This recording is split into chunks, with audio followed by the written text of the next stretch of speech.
চাঁদাবাজি ও দুর্নীতিমুক্ত দেশ দেখতে চায় জামায়াতে ইসলামী। ৭ দফা দাবিতে ঐতিহাসিক সোহরাওয়ার্দী উদ্যানে অনুষ্ঠিত সমাবেশে কথা বলেন দলটির আমির ডাক্তার শফিকুর রহমান। তিনি বলেন, বাংলার মানুষের মুক্তি অর্জন না হওয়া পর্যন্ত লড়াই অব্যাহত থাকবে। দীপ্তচন্দ্র পালের রিপোর্ট।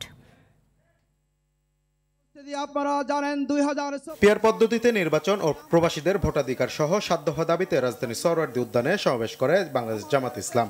ইতিহাসে এই প্রথম এককভাবে সোহরাওয়ার্দী উদ্যানে সমাবেশ করে দলটি। আনুষ্ঠানিক সমাবেশ শুরুর আগে সকাল থেকেই খণ্ড খণ্ড মিছিল নিয়ে সমাবেশস্থলে আসতে শুরু করেন ঢাকা ও ঢাকার বাইরের নেতাকর্মীরা।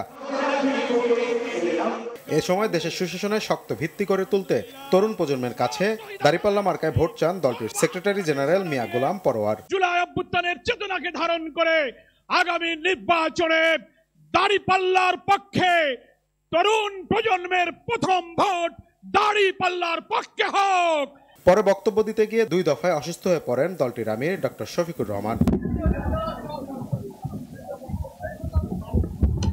কিছুক্ষণ পর বসে বক্তব্য দেন জামাতের আমির। জানান, পুরনো ব্যবস্থায় দেশ আর চলবে না। জীবন দিয়েছে জাতির মুক্তির জন্য। যদি বস্তাপতা পুরানা সবকিছুই টিকে থাকবে, তাহলে কেন তারা জীবন দিয়েছিল?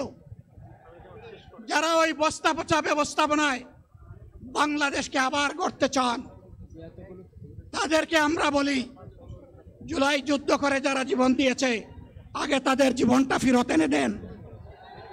যদি শক্তি তাকে ফেরত এনে দেন। জুলাই গণহত্যা ছাড়াও পল্টন, শাপলা ও পিলখানা হত্যাকাণ্ডের দৃশ্যমান বিচারের দাবি জানান ডক্টর শফিকুর রহমান। পিলখানার গণহত্যা, 24-এর গণহত্যা, এই গণহত্যা যারা করেছে তাদের সকলের বিচার বাংলাদেশের মাটিতে নিশ্চিত করতে হবে।